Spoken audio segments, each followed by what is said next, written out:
What up, my dogs? Today we've got a big countdown. Today we're taking a look at the top 10 best islands in the world. Let's go. All right, coming number 10, we've got Australia. Super tight country.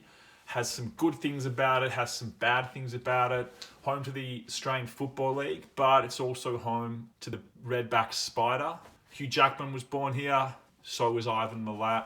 Biggest island in the world. Smallest continent in the world. But overall, I think its positives outweigh the negatives. All right, coming at number 9, we've got Future Islands. Seriously good little synth pop band out of Greenville, North Carolina. Formed in 2006. Man, they're insanely good.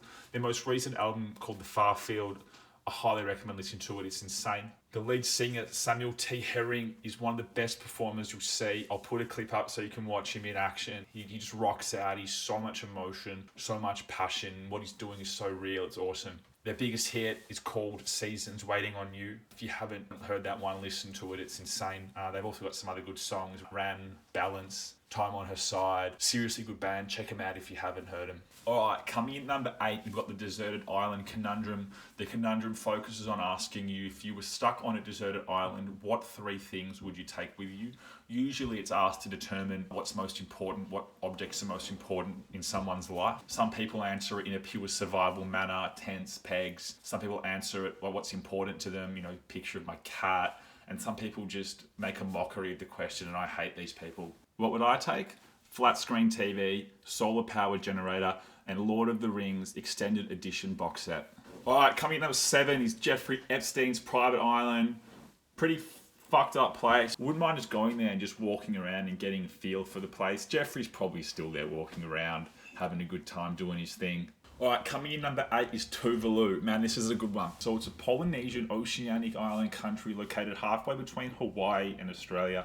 It has a population of 11,000 people and a total surface area of 25 kilometers squared. It's 9 islands in total, 3 reef islands and 6 atolls. Some of these islands only have like 300 to 400 people living on them as permanent residents. How did these people get here and how long have they been here for? There's this one theory called Polynesian migration theory. Through the study of the languages spoken and the dialects and everything, it's believed these people started in Taiwan and then formed 2 streams. One went through the Philippines, Indonesia, Papua New Guinea, and then across to what we now know as Polynesia. The other one came from inland, so all through inland Southeast Asia, and then Papua New Guinea, Indonesia, and then across out. However, recent studies using DNA and studying DNA of people has shown that it's basically pretty much just actually Southeast Asia, which is pretty cool. So once they hit Melanesia, they then went out to New Zealand, Hawaii, and Easter Island, and that forms a Polynesian triangle, which you can see there. They managed to do all this like 10,000 years ago because they were such good navigators. They used double hull canoes. They used the stars to navigate. They used ocean swells. They passed on knowledge through generations. It's so cool. The island itself looks so beautiful. The main island's called Funafoti. Has a population of 6,000, and it's the only island that has like hotels and stuff on it. There's an airport on it that only has 1 or 2 flights a week to Fiji. They use really small planes that only carry 35 people. There's an air raid siren that sounds before the planes come in. This is to clear the airstrip because people just play soccer on it and just drive on it and hang out on it because it's the widest part on the island pretty much. But yeah, it's such a cool place. It looks awesome. I want to get stuck in and go there. It's sadly going to be one of the first islands that goes underwater because of climate change and rising sea levels, which is pretty fucked up to think that this whole country is just not going to exist anymore. So stop burning shit in the fucking ground and we should be fine. All right, coming at number 6, we've got the Island Cup rule in beer pong. So if you've isolated a cup on your offensive end, what you can do is you can throw a cup and call Island Cup. If you hit that cup, then the defensive team has to drink 2 cups, the second of their choosing, the first the island cup that you actually hit. Great rule. All right, coming in number 5, we've got the Rum Runners Island in Pirates of the Caribbean, very close to Isla de Muerta and located northwest of my favorite place in the world, Tortuga. Captain Jack Sparrow had been marooned there twice. The first time was a mutiny against him on his own ship. There were 2 theories about how he escaped. The first one is that he strapped himself to sea turtles and got out that way.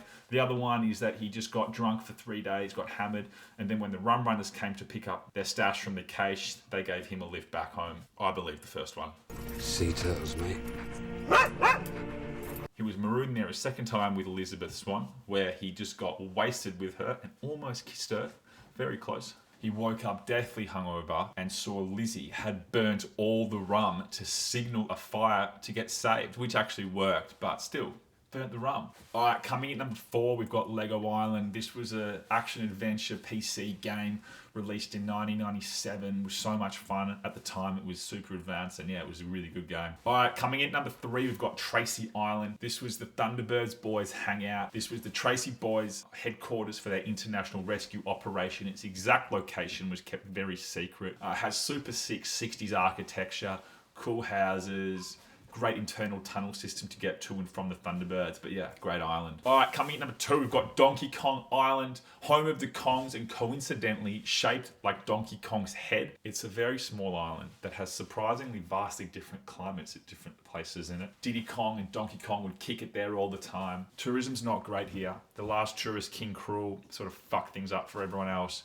because he came there once and tried to take all the bananas. So if you're ever lucky enough to be invited there, do not take the boys' bananas. Coming in number 1, this is my island, Tortuga. Specifically, its depiction in Pirates of the Caribbean. There is no place like it. It's dangerous, boisterous, and full of drunks. This is pirate haven. During the golden age of piracy, this is where all the fuck-ups would just congregate and hang out. The island became the ramshackle haven for pirates, rogues, scoundrels, outlaws, and just general scumbags. The buildings and docks are all derelict. There are chickens and wild animals just running free. It's the exact opposite of Port Royal. Generally a pretty lawless place and one of the only places considered to be free without governing law. The place was full of pubs, bars, and it was always like pretty happening. You can find me sitting front and center of the Faithful Bride Tavern with Captain Jack Sparrow most Saturday nights.